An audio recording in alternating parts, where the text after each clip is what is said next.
გუშინ რამდენიმე საინფორმაციო სააგენტომ გაავრცელა ინფორმაცია იმასთან დაკავშირებით, რომ თითქოს ცხინვალის ოკუპირებული ტერიტორიის წარმომადგენლები ოფიციალურად იყვნენ მიწვეული სოჭის ოლიმპიადის გახსნის ცერემონიალზე.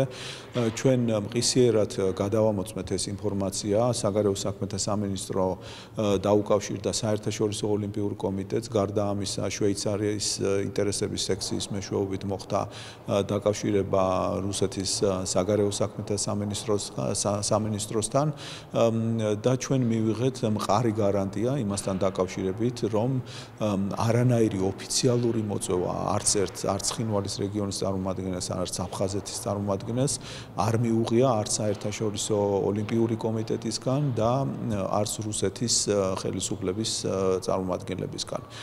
ჩვენ გავაგრძელებთ ამ მიმართულებით დაკვირვებას და რა თქმა უნდა, თუ კი რაიმე სურპრიზი იქნა თვითონ სოჭის ოლიმპიადის მიმდინარეობის დროს, მაშინ იქნება მიღებული ადეკვატური გადაწყვეტილება.